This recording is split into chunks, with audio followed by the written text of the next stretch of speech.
कैसे हाल चाल है मेरे प्यारे साथियों? बढ़िया। बहुत बहुत स्वागत करता हूं मैं हर्षित ठाकुरिया अपने वापस से एक और लेक्चर में।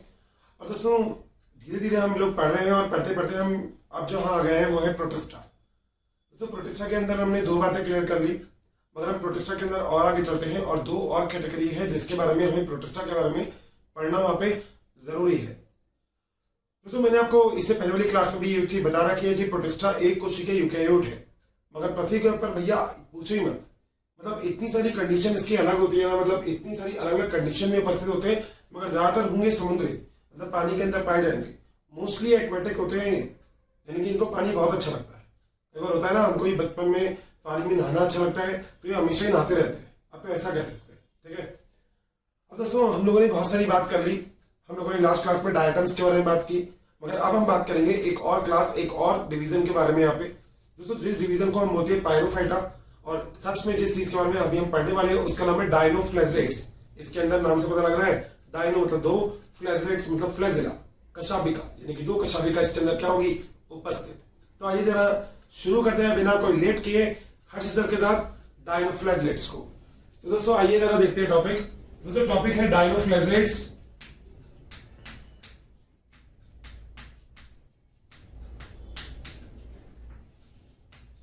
और जिस विभाग में आता है उसे हम बोलते हैं पायरोफाइटा।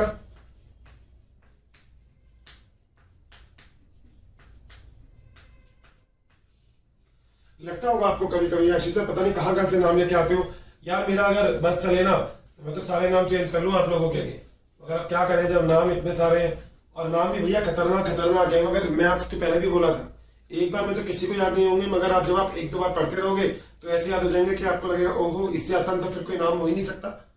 तो आइए जरा देखते हैं कि आखिर ये वाला जो सेगमेंट है ये आपको क्या चीज कहता है। दोस्तों, डायनोफ्लैजेलेट्स के अंदर दो फ्लैजेला उपस्थित होते हैं। सो पहली बात, दो फ्लैजेला, जानते हो फ्लैजेला, बिल्कुल उपस्थित। अब तो आप इसका मतलब भी समझ गए, प्रेजेंट है। ठीक है। अगली बात, दोस्तों डायनोफ्लैजेलेट्स में से एक होता है अनुदैर्ध्य फ्लैजेला, अनुदैर्ध्य, और एक होता है दूसरा अनुप्रस्थ फ्लैजेला, बी, अनुप्रस्थ।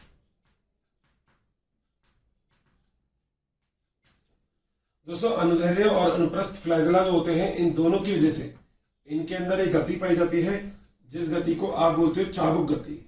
कौन सी गति? चाबुक। तो ये चाबुक गति करती है।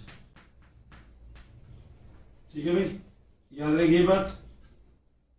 ठीक। अगर मैं डायनोफ्लैजेलेट्स के बारे में बात करूं तो मैंने आपको बोल दिया दो फ्लैजेला। इसकी अगर जनरल स्ट्रक्चर आप लोग देखें तो लगभग देखो कुछ इस टाइप से आपको एक फ्लैजेला की स्ट्रक्चर दिख सकती है, मतलब डायनोफ्लैजेलेट्स की स्ट्रक्चर दिख सकती है। ऐसे बना सकते हैं आप, इजी है। एक रफ डायग्राम बना रहा हूं बस, बाकी और ज्यादा इसके पीछे में पढ़ने की जरूरत नहीं है। तो एक तो हो गया ये फ्लैजेला, और एक हो गया ये। दो फ्लैजेला आपको दिख गए, एक अनुप्रस्थ एक अनुदैर्ध्य। ठीक है। तो इस प्रकार से आपको डायनोफ्लैजेलेट्स में फ्लैजेला देखते हैं। ठीक है दोस्तों, अगर देखा जाए तो दोस्तों ये पादप सम होते हैं, मतलब ये प्रकाश संश्लेषी होते हैं। सो अगली बात दोस्तों, पादप सम। पादप सम का मतलब इनके अंदर पर्णरहित उपस्थित होता है।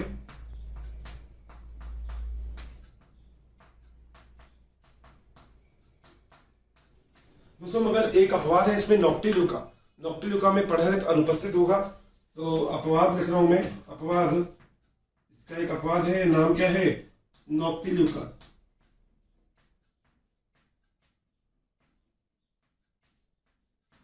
इसके अंदर क्या होगा? पर्णरहित अनुपस्थित। ठीक है भाई, चलिए अब जरा आगे। दोस्तों, डायनोफ्लैजेलेट्स के अंदर generally chlorophyll A, chlorophyll C और ज़ैंथोफिल पाई जाती है। तो कौन कौन से वर्णक पाए जाते हैं इसके अंदर? जो आपको वर्णक मिलेंगे वो वर्णक होंगे क्लोरोफिल ए,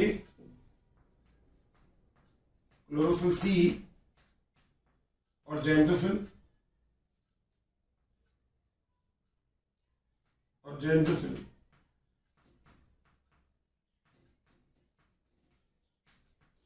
यहाँ पे अगर देखा जाए तो दोस्तों जनरल आपको ऐसा कह सकते हैं कि कोशिका भित्ति जो होती है वो प्लेट के रूप में उपस्थित होती है।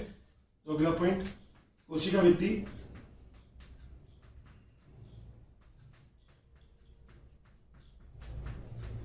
प्लेट के रूप में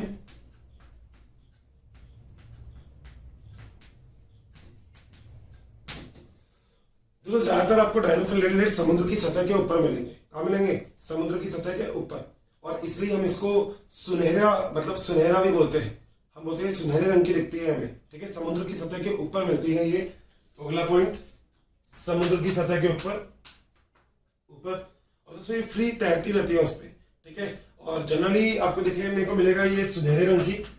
तो साधारण रूप से सुनहरा भूरा रंग होता है, रंग की आपको क्या होगी? दिखाई देगी। बात सही है। अगर मैं कोशिका भित्ति की बात करूं तो यहाँ पे कोशिका भित्ति मैंने आपको बताया कि प्लेट के फॉर्म में उपस्थित है, वो चीज आपको याद रखनी है। अगला पॉइंट दोस्तों, वो जो भोजन का संचय होता है वो स्टार्च के रूप में होता है। तो अगला पॉइंट, भोजन का संचय स्टार्च के रूप में। दोस्तों इनमें एक्चुअली क्या होता है, अगर जनन की बात करें तो अलैंगिक जनन तो इसके अंदर मिलता ही है, और उसकी से लगातार विभाजन करके समुद्र की सतह पर फैल जाते हैं। एक बहुत अच्छा एग्जाम्पल है गोनिकुलेक्स का, याद दीजिएगा मेरे एग्जाम्पल को। एक एग्जाम्पल है दोस्तों गोनिकुलेक्स। गोनिकुलेक्स एक एग्जाम्पल है जिसके अंदर आपको ऐसा देखने को मिलता है कि ये जनरली आपको कुछ मतलब लाल से कलर का दिखेगा। एक्चुअली कई सारी पिक्चर और मूवीज में भी आपने देखा होगा कि समुद्र के ऊपर एक लाल प्रकार की एक चादर से बिछ जाती है, ठीक है। और दोस्तों ये चादर कुछ और नहीं, ये इसको हम बोलते हैं रेड टाइड, यानी कि लाल ज्वर, ठीक है। तो मतलब इसमें एक्चुअली क्या होता है, ज्वार होता है, जैसे लाल ज्वार बोलते हैं तो रेड टाइड बोलते हैं इसको। तो गोनिकुलेक्स होता है, ये लाल रंग का होता है और ये पूरे के पूरे सरफेस के ऊपर आपको उपस्थित मिल सकता है। तो अगली चीज दोस्तों, अगला पॉइंट जो इसके अंदर इंपॉर्टेंट है, नाम लिख रहा हूं मैं, रेड टाइड। और किसकी वजह से होता है रेड टाइड? गोनिकुलेक्स। क्या चीज होती है दोस्तों, जो सरफेस होती है, सतह होती है, उस पर लाल कलर की क्या होती है, परत चढ़ जाती है। तो सतह पर लाल रंग की परत। और दोस्तों हम एक बात और बोलते हैं कि कहीं ना कहीं आप लोग ये चीज कह सकते हो कि ये जल प्रस्फुटन के लिए जिम्मेदार होता है, ठीक है। दोस्तों ऐसे ही एक और एग्जाम्पल है, मगर एक्चुअली वो एग्जाम्पल हम लोगों के लिए इतना बढ़िया नहीं है। एक्चुअली क्या होता है कि कई बार कुछ ऐसे भी होते हैं, जैसे गोनिकुलेक्स की हम बात करें तो वो कुछ ऐसे भी होते हैं जो हमारे लिए विषैले होते हैं, और उनसे एक विष निकलता है दोस्तों, जिसे हम बोलते हैं सेक्सी टॉक्सिन। और ये विष एक्चुअली हमारे अंदर ना, मतलब आप कह सकते हैं पैरालिसिस यानी कि लकवा तक कॉज कर देता है, ठीक है। तो दोस्तों अगला जो पॉइंट है वो क्या, गोनिकुलेक्स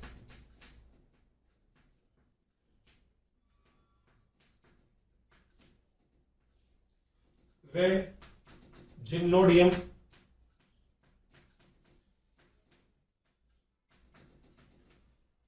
इन दोनों की अगर मैं बात करूं तो ये कैसे है दोस्तों, ये है विषैले शैवाल, यानी कि विषैले होते हैं ये। तो आप लोग बोल सकते हो ये कैसे है दोस्तों, ये विषैले।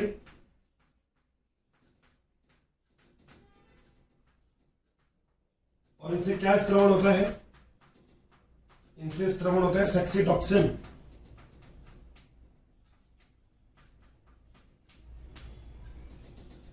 जो दोस्तों मनुष्य के अंदर क्या कॉज कर देता है,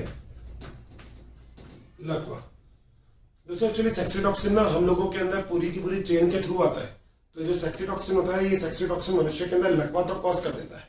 तो मनुष्य के अंदर कई बार देखा गया है कि जो लकवा होता है वो भी होता है, और उसका सबसे बड़ा कारण यही होता है। दोस्तों एक एग्जाम्पल जो मैंने अभी आपको पहले लिखा, जिसका नाम है नॉक्टिल्यूका। तो अगर मैं यहाँ पे बात करूं नॉक्टिल्यूका की, तो दोस्तों नॉक्टिल्यूका के कोशिका द्रव्य में कुछ प्रकाशीय कण होते हैं, और ये दोस्तों जो प्रकाशीय कण होते हैं इनके अंदर एक प्रोटीन पाया जाता है, जिस प्रोटीन को हम बोलते हैं ल्यूसीफेरिन।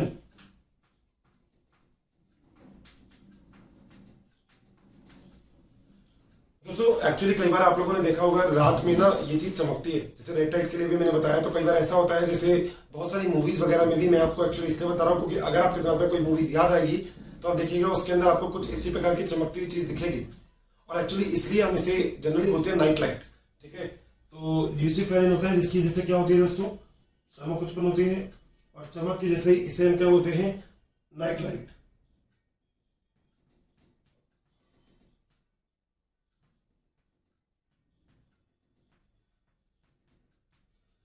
दोस्तों नॉक्टिल्यूका एक्चुअली रात में चमकता है, तो रात में चमकने की वजह से कई बार कुछ लोग इससे बहुत घबरा जाते हैं, तो हम लोग ऐसा कहते हैं कि ये समुद्री भूत है, तो इसको समुद्री भूत या सी घोस्ट भी कहा जाता है।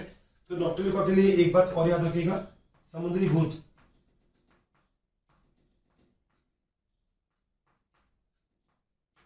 ठीक है दोस्तों, डायनोफिलिड्स को कई जगह पे फायर एल्गी भी बोला जाता है। फायर एल्गी का मतलब जो चमक उत्पन्न करे। मैंने इसको एल्गी के अंदर इसलिए रखा क्योंकि इसमें ज्यादातर आपको ऐसे मिलेंगे, मगर नॉक्टिल्यूका तो एक्सेप्शन है। नॉक्टिल्यूका दोस्तों सब चीज में एक्सेप्शन है। नॉक्टिल्यूका का सबसे बड़ा एक्सेप्शन ये है कि इसके अंदर क्लोरोफिल जो होता है वो अनुपस्थित होता है। तो अनुपस्थिति की जैसे एक और एक बड़ा एक्सेप्शन हो गया, क्योंकि मैक्सिमम के अंदर आप लोगों ने देखा ये पादप सम होते हैं, मगर दोस्तों नॉक्टिल्यूका जो है वो क्या है, अपवाद। तो मैंने यहाँ पे भी लिख दिया अपवाद क्या है दोस्तों, नॉक्टिल्यूका। बात सही है। तो दोस्तों ये एक छोटी सी कंडीशन है, अगर हम बात करें सबसे पहले की, जिसका नाम था डायनोफिलिड्स। दोस्तों यहाँ पे अलैंगिक जनन जो होगा वो विभाजन के द्वारा होगा। मैं यहाँ पे लिख रहा हूं अलैंगिक जनन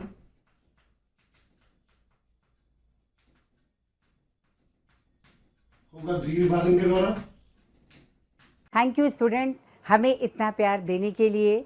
डेली काफ़ी संख्या में स्टूडेंट हमारी वीडियोस को देख रहे हैं और उसका लाभ उठा रहे हैं। बच्चों आप सभी से मेरी ये रिक्वेस्ट है कि प्लीज़ नीचे दिए गए डिस्क्रिप्शन में दिए गए लिंक को प्रेस करिए और अपना एनरोलमेंट कराइए।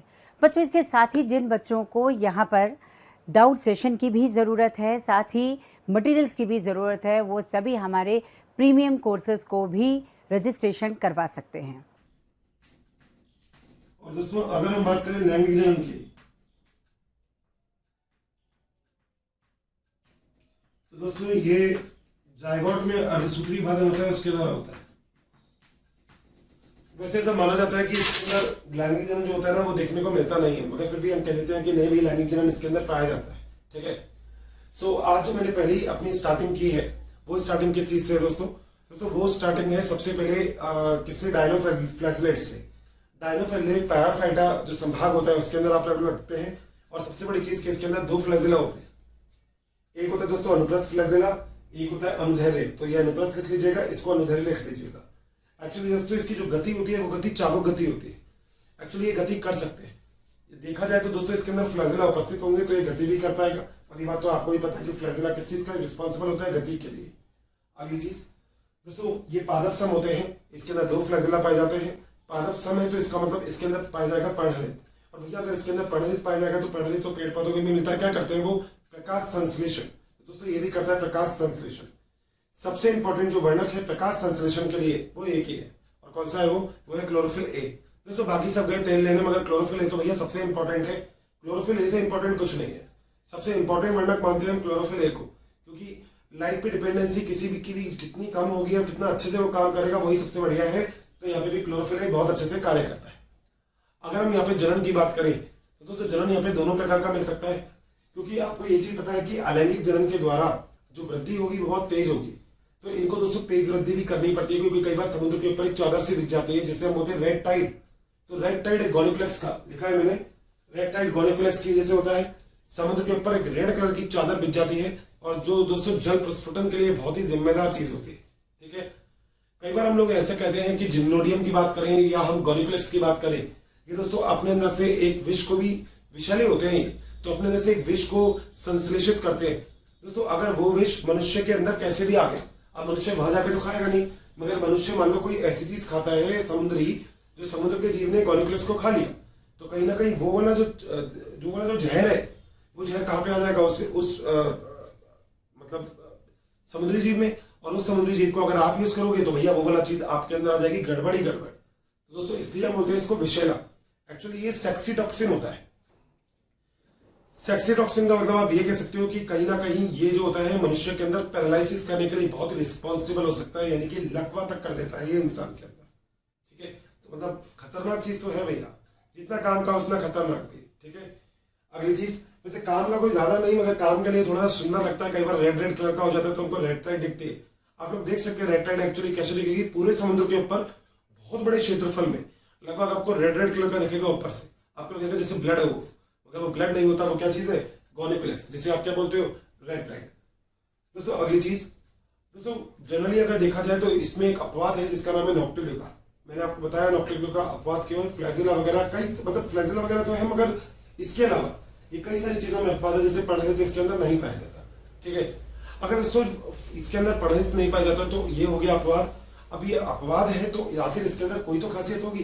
दोस्तों इसको बोला जाता है समुद्री भूत, क्योंकि ये एक्चुअली क्या है, अपने अंदर एक प्रकाशीय कण रखता है। प्रकाशीय कण जो होता है वो ल्यूसीफेरिन, मतलब उसके अंदर एक प्रोटीन होता है ल्यूसीफेरिन, और जब दोस्तों किसी भी तरीके की ऑक्सीडेशन की रिएक्शन होती है तो उसके बाद एक्चुअली एक चमक, एक ब्राइटनेस सी आती है, ऐसा जैसे हेलोजन सा जलाती है, वो तो ज्यादा हो गया, बट थोड़े बहुत से चमक आ जाती है। जब आप उस चमक को देखते हो तो आपको लगता है आखिर ये चमक किस चीज की है, तो दोस्तों वो चमक जो है वो किसकी है, नॉक्टिल्यूका की। तो रात में जब ऐसी चमक आपको दिखेगी तो कहीं ना कहीं घबराहट सी हो जाती है दोस्तों, इसलिए हम इसे क्या बोलते हैं, समुद्री भूत। और रात में चमक की जिसे, इसे हम बोलते हैं नाइट लाइट। ऐसा नहीं भैया हेलोजन की तरह काम कर रही है, आप उससे रास्ता देख के जा रहे हो, ऐसा कुछ भी नहीं है, मगर समुद्र के अंदर कोई चीज चमकती हुई दिखाई देगी तो आपको थोड़ा सा भ्रम तो होता ही है, क्या ये वाली चीज क्या है। उस चीज को जब आप पास जाके देखोगे तो आपको पता लगेगा, ओहो ये तो वही है जो अर्शिता ने बताया था, क्या, नॉक्टिल्यूका। बात सही है। यहाँ पे जन्म दोस्तों दोनों प्रकार का मिल सकता है। यहाँ पे जायगोटिक मियोसिस मिल सकता है, यानी कि युग्मनज अर्धसूत्री विभाजन मिल सकता है। और दूसरी चीज, वैसे लैंगिक जनन इसके अंदर ज्यादा देखा नहीं गया है, तो लैंगिक जनन के लिए कोई ऐसा क्वेश्चन नहीं आएगा, मगर याद रखिएगा द्विविभाजन इसके अंदर पाया जाता है, यानी कि बाइनरी फिजन, जिसे लगातार मात्रा में दमादम क्या करते हैं, वृद्धि वृद्धि वृद्धि वृद्धि वृद्धि हो, पूरी की पूरी इसमें क्या हो जाती है, वृद्धि हो जाती है। और इस चीज को हम क्या करते हैं, डायनोफ्लैजिलेट्स। नाम क्यों रखा, क्योंकि दो फ्लैजिला थे, टू फ्लैजिला इज देयर, तो नाम डायनोफ्लैजिलेट्स। बात क्लियर, अच्छे से खोपड़ी में बैठ गई ना, बिल्कुल हिला हिला के देख लिया करो दिमाग ना, वहीं पे तो है, बिल्कुल अच्छे से खोपड़ी में बैठा लेना, काम की चीजें हैं ये सब की सब। ठीक है, सो प्लीज इसका एक स्क्रीनशॉट ले लीजिए, उसके बाद हम आगे चलते हैं। लास्ट चीज बताइए दोस्तों, स्लाइम मोल्ड्स, एक आखिरी बात। ठीक है, इसके बाद उसको पकड़ते हैं। चलो मेरे साथियों मैं वापस से आगे दोस्तों, अब हम बात करते हैं आखिरी चीज की, मतलब हमारे अंदर जो प्रोटेस्टा जो अभी यहाँ तक हमने पढ़ा था उसके अंदर जो आखिरी वर्ड है, अब जरा हम उसके बारे में बात कर लेते हैं। दोस्तों वो चीज है स्लाइम मोल्ड्स। दोस्तों एक्चुअली जो स्लाइम मोल्ड्स होते हैं इसे हम होते हैं असत्य कवक। स्लाइम मोल्ड्स के साथ सबसे बड़ी चीज ये होती है कि जो स्लाइम मोल्ड्स होते हैं वो आपको ऐसी जगह पे मिलेंगे जहाँ पे गड़ी सली चीजें हों, मृत जो पदार्थ होते हैं उसके ऊपर। इसका मतलब दोस्तों ये जो पोषण प्रदान करते हैं वो होता है सेप्रोफाइटिक। सेप्रोफाइटिक का मतलब आप लोग जानते हो क्या होता है, तो मतलब मृतोपजीवी प्रकार का, मृत कार्बनिक पदार्थों के ऊपर क्या रहते हैं, जीवित रहते हैं। अगर देखा जाए तो वैसे तो कोशिका भित्ति इसके अंदर अनुपस्थिति होती है, मगर दोस्तों जनन के समय इसके अंदर क्या मिलती है, कोशिका भित्ति। यानी कि ध्यान रखिएगा जो मैं अभी आपसे बोल रहा हूँ कि जनन के वक्त इनके अंदर क्या मिलती है दोस्तों, कोशिका भित्ति मिलती है इनके अंदर जनन के वक्त। आइए जरा दोस्तों यहाँ पे देखते हैं जरा स्लाइम मोल्ड्स के बारे में, कि जो स्लाइम मोल्ड्स होते हैं वो क्या होते हैं। तो हेडिंग डाल देते हैं दोस्तों, SLIME स्लाइम मोल्ड्स।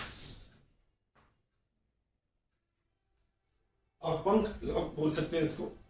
दोस्तों सबसे बड़ी बात कि इसे असत्य कवक भी कहा जाता है, तो मैं जरा इस सब चीजों को यहाँ पे आपके सामने लिख देता हूँ। पहली बात दोस्तों, असत्य कवक भी कहते हैं हम इसे, असत्य कवक भी कहते हैं दोस्तों।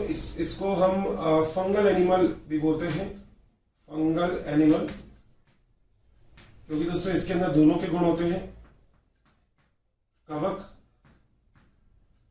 व जंतु दोनों के गुण, दोनों के गुण पाए जाते हैं। तो तीसरी चीज अगर देखी जाए तो ये मृतोपजीवी होते हैं। मृतोपजीवी, मृतोपजीवी का मतलब होता है गड़े सड़े जो भी पदार्थ होंगे ना उनके ऊपर, यानी कि सड़े गले पदार्थों पर जीवित, सड़े गले पदार्थ वे मृत पदार्थों पर क्या होते हैं, ये जीवित होते हैं। अगली चीज, वैसे तो दोस्तों कोशिका भित्ति इसके अंदर अनुपस्थित होती है, मगर जनन के वक्त कोशिका भित्ति इसके अंदर आ जाती है। इंपॉर्टेंट करिएगा ये पॉइंट, ठीक है। साधारण रूप में कोशिका भित्ति अनुपस्थित,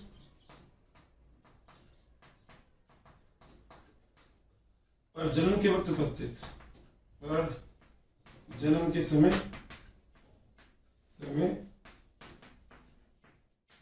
प्रेजेंट हो जाते हैं।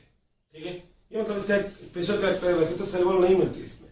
ठीक है, अब दोस्तों अब असली चीज होती है कि हम इसको दो भागों में बांट देते हैं, या तो अकोशीय या एक कोशिकीय। ठीक है, तो दोस्तों इसके दो भाग होते हैं। जो पहला होता है वो होता है अकोशिकीय,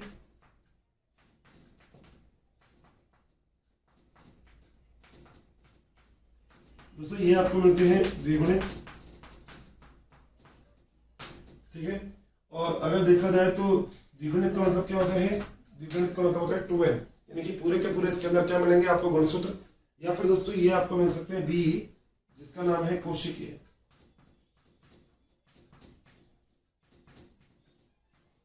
कोशिकीय का मतलब क्या होता है? इसमें पाया जाता है अगुणित के अंदर।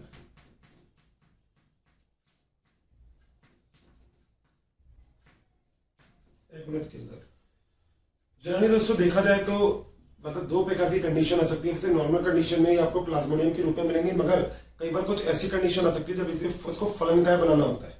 याद है मैंने आपको बताया था वहां पे भी कि फलनकाय बना लेता है कई बार। नॉर्मल कंडीशन में ये एक्चुअली वही, जैसे आपने जनन पढ़ा है अलैंगिक जनन, उसी प्रकार से करता है जैसे हम होते हैं स्पोरेंजिया द्वारा। तो जो जनन होता है इसमें जनरली वही स्पोरेंजिया द्वारा ही होता है, जैसे हमने पढ़ा है। यानी कि दोस्तों कुछ इस प्रकार की संरचना होती है। ठीक है, और इसके ऊपर कुछ इस प्रकार से आपको फलन काय के ऊपर इस प्रकार से आपको स्पोर दिख जाते हैं, और वही है ये वाले स्पोर जब आगे जाएंगे तब एक नए प्रकार के प्रोटिस्टा का क्या कर लेंगे? निर्माण कर लेंगे। तो as it is same structure हम लोगों ने पहले भी पढ़ रखी है, तो अब याद रखिएगा अलैंगिक जनन होता है वो स्पोरेंजिया द्वारा होता है। सो मैं यहाँ पे वाला पॉइंट मेंशन कर देता हूँ, अलैंगिक जनन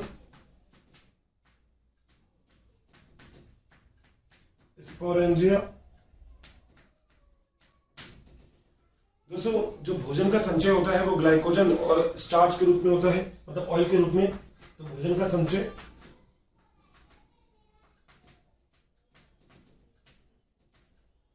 ग्लाइकोजन व ऑयल के रूप में होता है। ग्लाइकोजन और ऑयल के रूप में बड़ा ही छोटा और स्वीट सा है।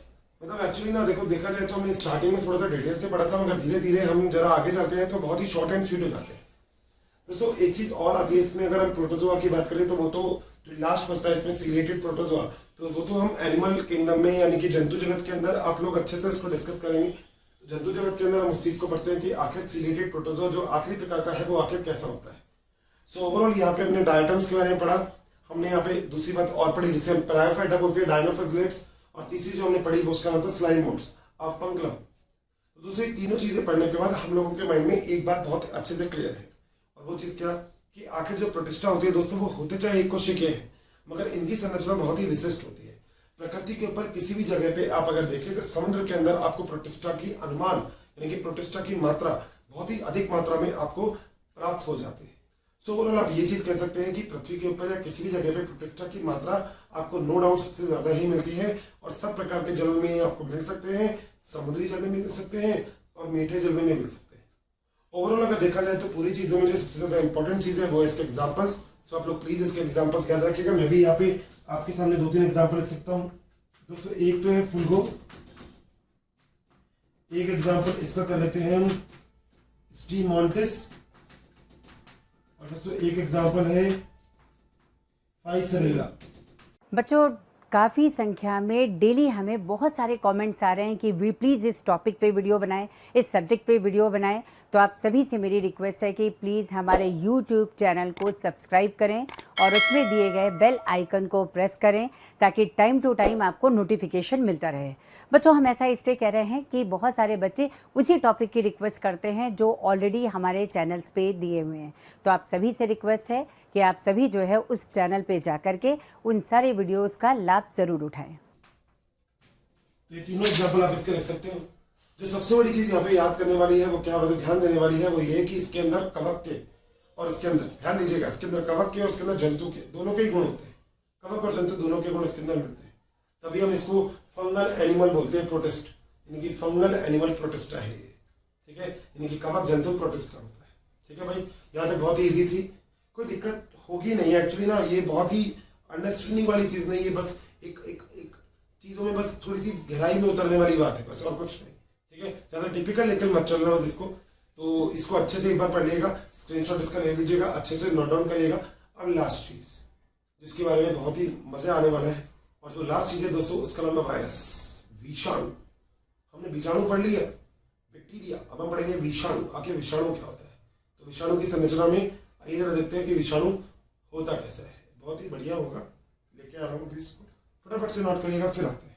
नॉक नॉक आ गई है दोस्तों, एक नई और चीज, एक अलग चीज जिसे हम बोलते हैं वायरस। दोस्तों ये वाला वर्ड तो लगभग बहुत ही कॉमन है। इनफैक्ट अभी जब कोरोना की बीमारी जब आई है इंडिया के अंदर और पूरे वर्ल्ड वाइड, तो ये वाली चीज और भी बहुत कॉमन हो गई है। दोस्तों एक ऐसा वर्ड जिसको हम देख लेते हैं जिसका नाम है वायरस। सबसे पहले तो आखिर हम इस वायरस के बारे में क्या क्या जानते हैं जो अभी हम पहले से पढ़ चुके हैं। आइए दोस्तों सबसे पहले तो टॉपिक देखते हैं।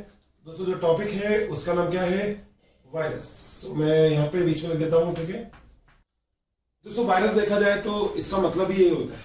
वायरस का अगर मतलब देखा जाए तो वायरस का मतलब ही होता है वो विषैला, यानी कि जो वायरस है ये विषैला ही होगा। हम लोगों के अंदर जनरली जो वायरस होता है उसके द्वारा बहुत सारे रोग होते हैं, मगर सबसे पहली चीज अगर देखी जाए दोस्तों जो वायरस जो होता है वो आपने कोशिका सिद्धांत अगर पढ़ा हो तो ये उसका बहुत बड़ा अपवाद है। तो 2 पॉइंट तो सबसे पहले मैं आपके सामने यहाँ पे लिख सकता हूँ। पहला पॉइंट तो दोस्तों ये लिख सकता हूँ कि कोई ये जो है ये कोशिका सिद्धांत का अपवाद है। क्या है दोस्तों? ये है कोशिका सिद्धांत का अपवाद। दोस्तों कंफ्यूज मत होइएगा, मैंने इसको कोशिका सिद्धांत का अपवाद क्यों बोला। मैंने इसको इसलिए बोला कि कोशिका सिद्धांत जो है वो आपको अलग चीज बोलता है, मगर कोशिका सिद्धांत बिल्कुल सही समझे, एम आई श्नाइडर और टी श्वान ने जो दिया था ये उसकी विपरीत बात करता है। दोस्तों वायरस ना सजीव है ना निर्जीव है। वायरस अगर देखा जाए तो सजीवों और निर्जीवों के बीच की कड़ी है, एक ऐसी चीज जिसमें ना सजीव के गुण होते हैं ना निर्जीव के गुण होते हैं।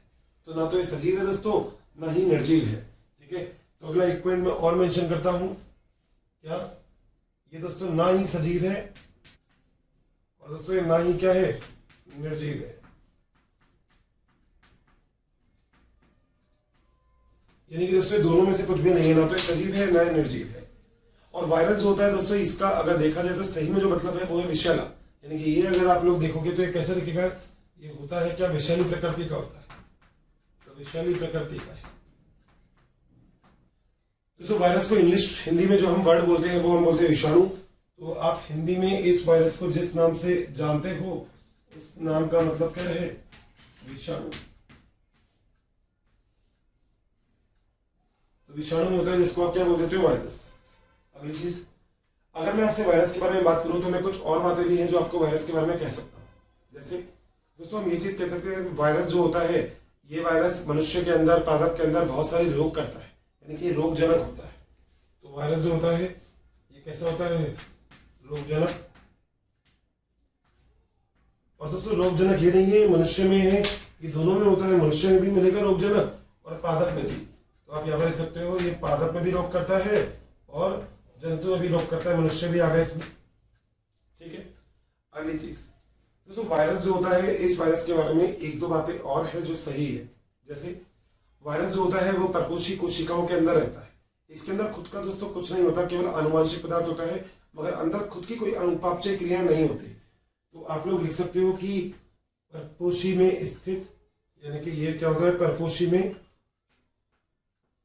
या परपोषी से अपना भोजन प्राप्त करता है, अपना भोजन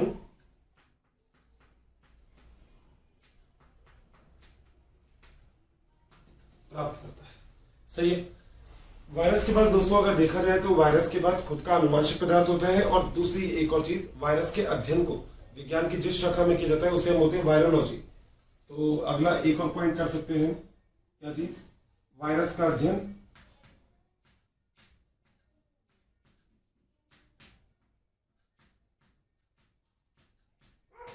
दोस्तों इस चीज को कहा जाता है वायरोलॉजी। क्या कहते हैं? वायरोलॉजी। याद रखिएगा वायरोलॉजी का मतलब हो गया वायरस का अध्ययन। तो वायरस के अध्ययन को आप कहाँ पे अध्ययन करते हो? वायरोलॉजी में, ठीक है। दोस्तों वायरस के बाहर की तरफ एक बहुत बड़ा एक आकारी एक संरचना पाई जाती है जिसे हम बोलते हैं कैप्सिड। तो बाहर की ओर कैप्सिड पाया जाता है जो बना होता है कैप्सुनियर मतलब प्रोटीन से। सो बाहरी संरचना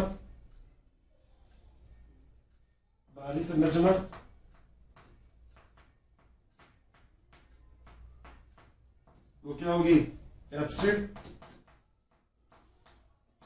और कैप्सिड होगा ये किससे बना होगा, प्रोटीन से निर्मित होगा, प्रोटीन से। याद रखिएगा वैसे जो कैप्सिड होता है बना होता है कैप्सोमियर से, और कैप्सोमियर प्रोटीन ही होता है। तो मैं यहाँ पे एक पॉइंट और लिख रहा हूं, कैप्सोमियर। ठीक है, यानी कि अभी आपको संरचना जब बनाऊंगा तब आपको समझ में आ जाएगा कि क्या कैप्सिड है क्या कैप्सोमियर है।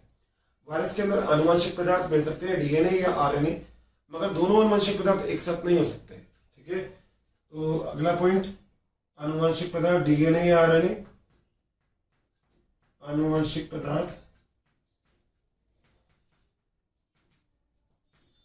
डीएनए या आरएनए, परंतु दोनों एक साथ नहीं, ये बात याद रखिएगा, परंतु दोनों एक साथ नहीं होंगे। ये तो डीएनए होगा या आरएनए होगा, मगर दोनों एक साथ नहीं होंगे। मैं आपको अभी ऐसे एग्जांपल भी दूंगा वायरस के जिसके अंदर आनुवंशिक पदार्थ डीएनए है।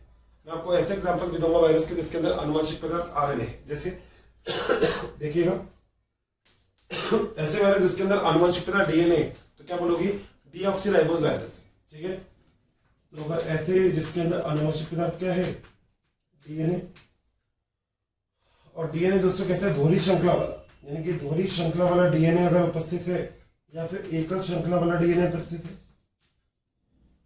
दोस्तों एकल श्रृंखला का एग्जाम्पल है 5X174 और दोहरी श्रृंखला का एग्जाम्पल है CMV। सुना होगा इसका पूरा नाम, कॉलीफ्लावर मोज़ेक वायरस, यानी कि जो गोभी के अंदर पाया जाता है वो। तो इसे हम बोलते हैं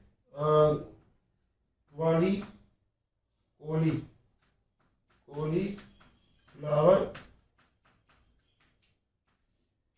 मोज़ेक वायरस। ठीक है, और इसके अंदर आनुवंशिक पदार्थ क्या पाया जाता है, डीएनए मिलता है, और वो भी कैसा, दोहरी श्रृंखला का। और एक में डीएनए कैसे मिलता है, एकल श्रृंखला का। ठीक है दोस्तों, पॉक्स वायरस भी आप एक एग्जांपल याद कर सकते हो जिसके अंदर दोहरी श्रृंखला का डीएनए है, पॉक्स वायरस, जिसके अंदर भी आपको दोहरी श्रृंखला का क्या मिलेगा, डीएनए। तो ये कुछ एग्जांपल है, और देखो अगर देखा जाए तो कुछ क्वेश्चन आंसर देखो एग्जांपल से ही आते हैं। ठीक है, इसका एक सेक्टर मैं आपको और पढ़ाने वाला हूँ, जो सेक्टर शायद बहुत इंपॉर्टेंट हो जाता है वायरस के केस में, जो भी हम आगे कंटिन्यू जो लेक्चर हम डिस्कस करेंगे उसके अंदर फिर वो वाली चीज भी आ जाएगी। तो यहाँ तक मेरे हिसाब से जो भी मैंने चीज बताई है सबको बहुत अच्छे से क्लियर है। वायरस के बारे में जनरल इंट्रोडक्शन आपको पता है, मैंने क्या क्या बताया। वायरस जो होता है इसे हम क्या बोल देते हैं, विषाणु। वायरस जो होता है वो कोशिका सिद्धांत का क्या होता है, अपवाद। न तो सजीव के लक्षण होते हैं ना निर्जीव के, मतलब दोनों के लक्षण नहीं होते। वायरस ऐसा है दोस्तों, जैसे मान लीजिए कि आप स्कूटी पे जा रहे हैं कहीं पे, मैं खड़ा हुआ हूँ, अब मैं आपकी स्कूटी पे बैठ गया, तो अब क्या होगा, जैसे आपने रास्ते में अगर कोई भी चीज खाई तो मैं भी उसमें से खा रहा हूँ, यानी कि मैं आपको पूरी तरह से पोषण देने ही नहीं दे रहा, मैं खुद ही उसमें पोषण प्राप्त कर रहा हूँ। वो चीज ना ही सजीव होता है ना ही निर्जीव होता है, विषैली प्रकृति का होता है। पादप और जंतु दोनों के अंदर क्या करेगा, ये रोग करेगा। परपोषी से अपना भोजन प्राप्त करता है, परपोषित सामने वाले से अपना भोजन लेगा दोस्तों। ये अगली चीज, आनुवंशिक पदार्थ में डीएनए हो सकता है, डीऑक्सीराइबोस न्यूक्लिक अम्ल। जब इसके अंदर आनुवंशिक पदार्थ डीएनए होगा यानी कि डीऑक्सीराइबोस न्यूक्लिक अम्ल होगा, तो वो दो हो सकता है, दोहरी श्रृंखला का डीएनए या एकल श्रृंखला का डीएनए। अगर दोहरी श्रृंखला का डीएनए है तो उसका सबसे अच्छा एग्जांपल है CMV, कॉलीफ्लावर मोज़ेक वायरस। और अगर एकल श्रृंखला का है तो दोस्तों इसका एग्जांपल है 5X174, 5X174 एग्जांपल याद रखिएगा। चलिए यहाँ पे एक चीज और बता देता हूं, अगर मान लीजिए आरएनए है, सपोज करिए, आनुवंशिक पदार्थ क्या है दोस्तों, यहाँ पे आनुवंशिक पदार्थ है आरएनए। तो आरएनए अगर मान लीजिए दोहरा आरएनए है, दोहरा, या फिर आरएनए है एकल। दोस्तों दोहरे आरएनए का एग्जांपल है रियो वायरस, रियो वायरस जैसा मैं लिख रहा हूं बिल्कुल वैसे का वैसे लिखिएगा। और जो एकल आरएनए है उसका एग्जांपल है TMV। और दोस्तों एक एग्जांपल और याद रखिएगा, HIV। और एक एग्जांपल और याद रखिएगा जिसका नाम है इन्फ्लुएंजा वायरस, इन्फ्लुएंजा वायरस। तो ये तीनों में से आप लोगों को कोई भी एग्जांपल याद रखने हैं। दोस्तों HIV का पूरा नाम होता है ह्यूमन इम्यूनोडेफिशिएंसी वायरस, तो प्लीज ये बात याद रखिएगा। HIV का पूरा नाम क्या है, ह्यूमन इम्यूनोडेफिशिएंसी वायरस। और TMV का पूरा नाम है टोबैको मोज़ेक वायरस। ये दोनों चीजें बहुत ही ज्यादा जरूरी है, प्लीज एक बार इसको नोट करिए, फिर हम धीरे धीरे आगे चलेंगे। जल्दी से फटाफट से नोट कर लीजिएगा इसको। चलो भाई आगे, कोई दिक्कत नहीं। अब दोस्तों हम अगली चीज की बात करते हैं कि आखिर जो वायरस है इसकी संरचना आपको कैसे दिखेगी। दोस्तों नॉर्मल अगर वायरस अगर देखा जाए तो आपको एक क्यूबॉइडल भी मिल सकता है, यानी कि क्यूब के आकार का, आपको हेलिकल भी मिल सकता है, तो किसी भी आकार का मिल सकता है। जैसे अगर दोस्तों मैं आपसे बात करूं वायरस का आकार, तो वायरस का जो शेप होता है विषाणु का, वो कितने प्रकार का हो सकता है। दोस्तों पहला हो सकता है इसमें जिसका नाम है हेलिकल। क्या है? हेलिकल। ठीक है दोस्तों, हेलिकल जो होता है ना वो कुछ इस प्रकार का होता है, मतलब आप ऐसी संरचना मान सकते हैं, ऐसा होता है दोस्तों हेलिकल। और हेलिकल के बाद जो दूसरी संरचना होती है वो होती है क्यूबॉइडल। जो बी संरचना हम पढ़ते हैं वो क्या है? क्यूबॉइडल। दोस्तों क्यूबॉइडल का मतलब तो कुछ क्यूब के आकार की, यानी कि संरचना अगर देखा जाए तो कुछ इस प्रकार की होगी, जैसे आपने ऐसे बना ली, इसके बाद अंदर की संरचना कुछ इस प्रकार से, मतलब कुछ इस प्रकार से आप संरचना बना सकते हो, यानी कि कुछ क्यूब के आकार की आपको संरचना मिलेगी। ठीक है, मगर दोस्तों जो तीसरा है, जो थर्ड, उसका नाम है बाइंड। इसका नाम है बाइंड। बच्चों अगर आपको हमारे वीडियोस पसंद आए हैं तो इसे लाइक शेयर करना ना भूलें, ताकि ये वीडियो सभी ज़रूरतमंद बच्चों तक पहुंच सके। बच्चों आपके इतने अपार स्नेह के कारण हमारी पूरी मोशन टीम इतनी ज़्यादा मोटिवेटेड है और बेस्ट कंटेंट आपको उपलब्ध कराने के लिए हम सभी तत्पर हैं। सबसे इंपॉर्टेंट दोस्तों यही है। दोस्तों हेलिकल का अगर मैं एग्जांपल आपसे करूं तो इसका एक एग्जांपल है जिसका नाम है टीएमवी। जैसे हम होते टोबैको मोजेक वायरस, पूरा नाम मैंने अभी आपको बताया था, दोबारा से लिख रहा हूं। इसका पूरा नाम है टोबैको मोजेक वायरस। दोस्तों ये वायरस नाम से पता लग रहा है टोबैको का मतलब होता है तंबाकू, यानी कि तंबाकू के अंदर ये रोग करने का कार्य करता है। तंबाकू में कई बार पत्तियों के अंदर रोग हो जाता है, मतलब कई बार तंबाकू में रोग हो जाता है, जिसकी वजह से जो प्रोडक्शन है वो कम हो जाता है, तो वो एक टीएमवी है। अगला दोस्तों क्यूबॉइडल, एग्जांपल है हर्पस। तो आप एक बीमारी पड़ती है हर्पस सिंप्लेक्स वायरस। ठीक है, कुछ रिलेटेड है वो दोस्तों, वो जेनेटल रोग से, यानी कि मूत्र संबंधी विकारों से, जनन अंगों से रिलेटेड रोग है ये। और जो तीसरा है वो है बाइंड। दोस्तों बाइंड जो होता है इसका एक एग्जांपल बहुत ही इंपॉर्टेंट है जिसका नाम है बैक्टीरियोफेज। क्या नाम है? बैक्टीरियोफेज। दोस्तों बैक्टीरियोफेज को हम एक नाम और बोलते हैं हिंदी में जीवाणुभोजी। अगर आपसे कभी कोई पूछे कि जीवाणुभोजी क्या होता है तो आप बोलेंगे ऐसा वायरस या ऐसा विषाणु जो जीवाणु को संक्रमित करता हो। ध्यान दीजिएगा मेरे इस पॉइंट पे, क्या बोल रहा हूं मैं? विषाणु जो जीवाणु को संक्रमित करे या करता हो। ठीक है, ऐसा विषाणु जो जीवाणु को संक्रमित करता हो। अब देखो ये तो बहुत बढ़िया चीज हो गई, अलग ही। दोस्तों आज के टाइम में हम इसका जैव प्रौद्योगिकी में बहुत ज्यादा उपयोग कर रहे हैं। बायोलॉजी की एक ब्रांच है जैव प्रौद्योगिकी। तो दोस्तों इसका उपयोग हो रहा है किसमें? जैव प्रौद्योगिकी में उपयोग। जैव पूरा लिख देता हूं, पहली बारी वाला वर्ड आया, जैव प्रौद्योगिकी में उपयोग।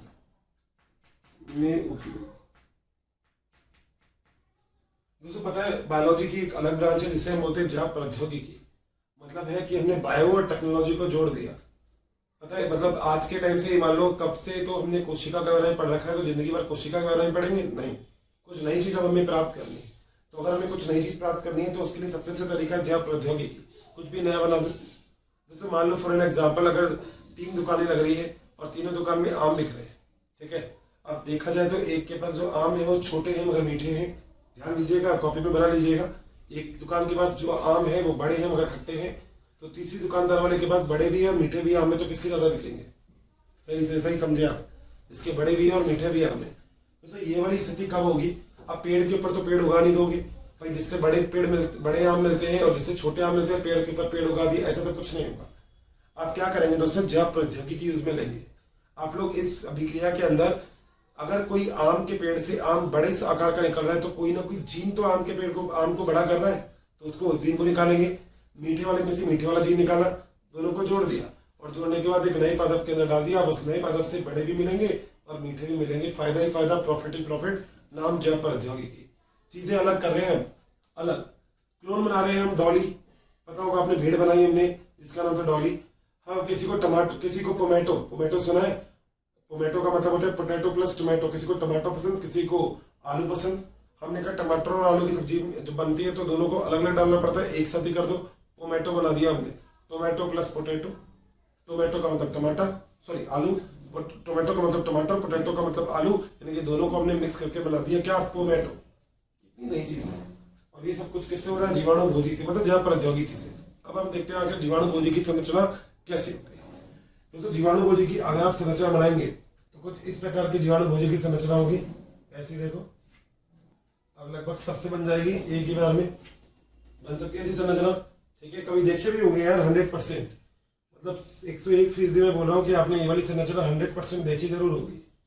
ठीक है, तो ऐसे एक संरचना बनाएंगे आप सब भी। और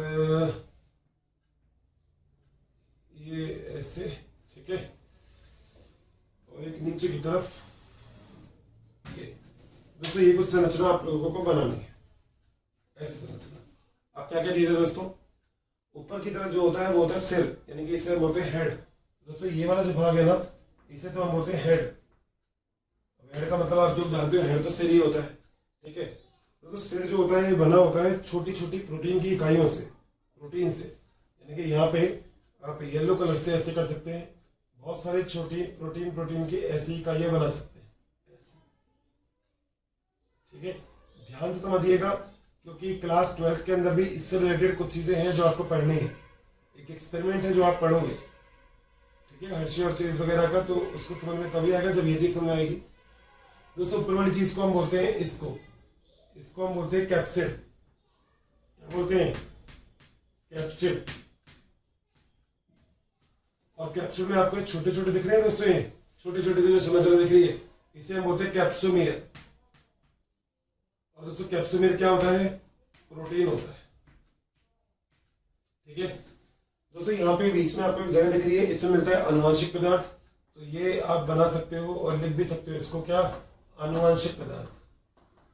अनुवांशिक पदार्थ। अगर यहाँ पे एक चीज आपको और दिख रही होगी बीच में येलो कलर की, ओह दोस्तों, ये है कॉलर। क्या है? कॉलर। बहुत फैशनेबल है भैया, कॉलर पहन के निकलेगा। ये क्या है दोस्तों? कॉलर।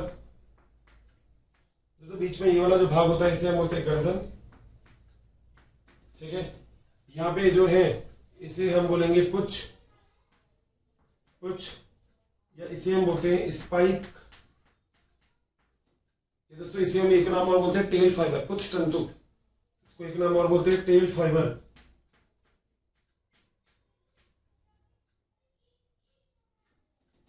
ठीक है दोस्तों, अगर देखा जाए तो यहाँ पे संरचना में एक चीज आपको और बता देता हूँ कि इनका जो आकार होता है, मतलब कितना होता है, लगभग यहाँ से लेकर यहाँ तक की अगर मैं बात करूँ तो ये होता है अप्रोक्सीमेटली 650 एंगस्ट्रॉम का। लिख लीजिएगा दोस्तों, ए का मतलब होता है एंगस्ट्रॉम। सो ए का मतलब है एंगस्ट्रॉम।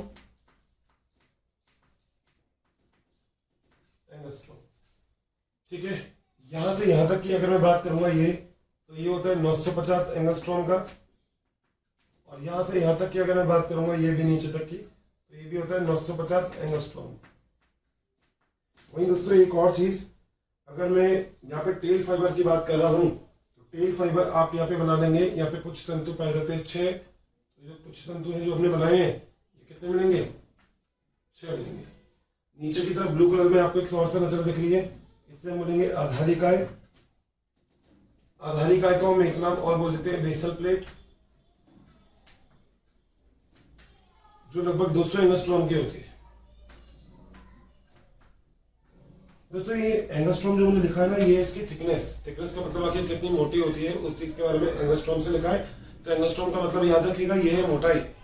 तो ये जो मैंने आपको डायग्राम बनाया ना, ये डायग्राम में किसका? जीवाणु भोजी का।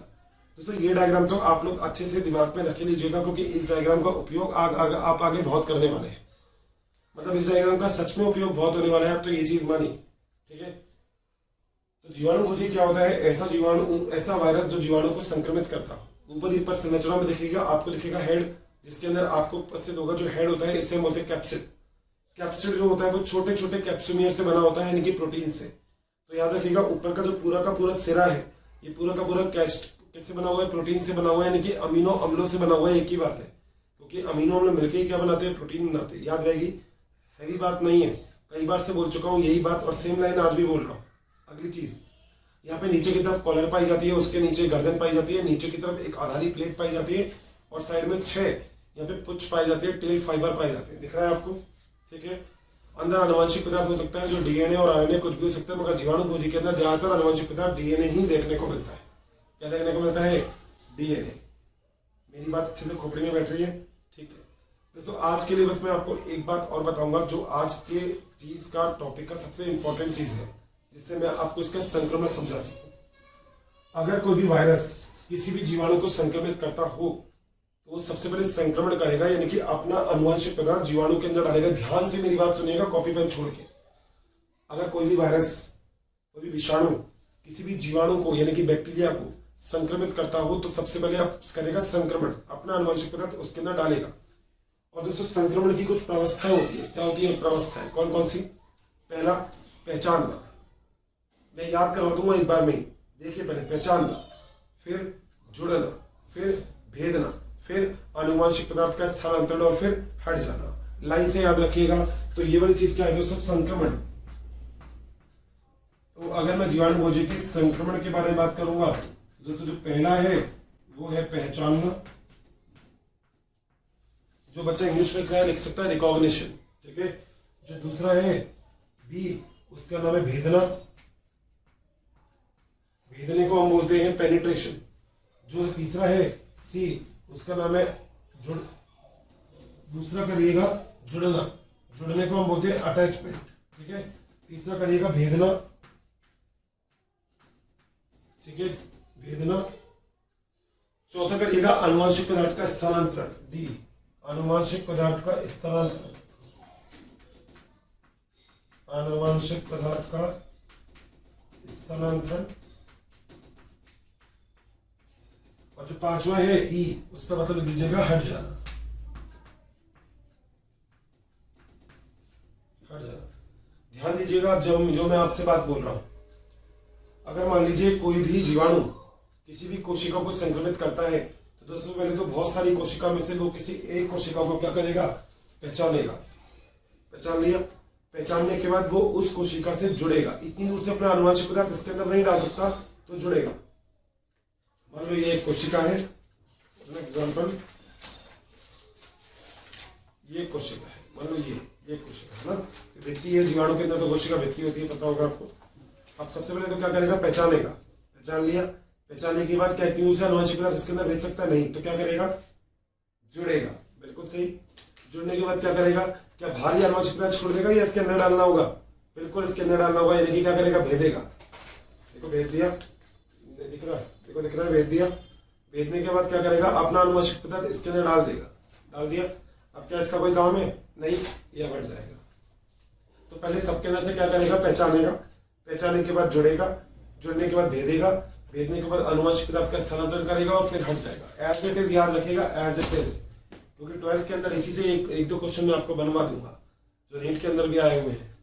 मगर केवल और केवल आपको ये चीज समझनी है कि मैंने ऐसा बोला तो क्यों बोला। सीक्वेंस जो बोले हैं एज इट इज आपको सीक्वेंस याद करना है और कुछ नहीं। सीक्वेंस याद रहेंगे तो भैया टेंशन फ्री रहेंगे, सीक्वेंस याद नहीं रहेंगे तो दिक्कत रहेगी। तो ये वायरस की संरचना है, याद रखिएगा। डीएनए आरएनए कुछ भी मिल सकता है वायरस में, मैंने आपको बताया। और मैंने आपको ये भी बताया कि आखिर अगर कोई जीवाणु भोजी होगा तो उसकी संरचना कैसी होगी, वो कैसे पहचानेगा, कैसे भेदेगा। अगले लेक्चर में इसको बहुत ही डिटेल से मैं आपको समझाने वाला हूँ। छोड़िएगा मत, लेक्चर को बहुत ही अच्छे से पढ़िएगा उसको। संक्रमण अवस्था याद है। अब हम बात करेंगे आगे की उसकी जीवन व्यवस्था कैसी होती है। तो ये छोटी सी बात आज के लिए आप सभी के लिए, मेरे प्यारे दोस्तों के लिए, बहुत ही छोटी सी चीज जो आपको याद रखनी है, समझनी है, पढ़नी है, और बस फिर उसके बाद टेंशन फ्री। ठीक है। सो वायरस को फिर लेके आएंगे अपने अगले लेक्चर में। बहुत ही अच्छा लगा आज आपको पढ़ा के, ये वाली चीज आपको भी समझ में आया होगा लगभग सबका सब। मिलते हैं दोस्तों अपने अगले लेक्चर में। Till then bye bye, take care, शबा खैर। बच्चों, अगर आपको मेरी वीडियोस पसंद आई है तो बाकी के कंटेंट के लिए इस नंबर पे कॉल करें 180021217999। Thank you.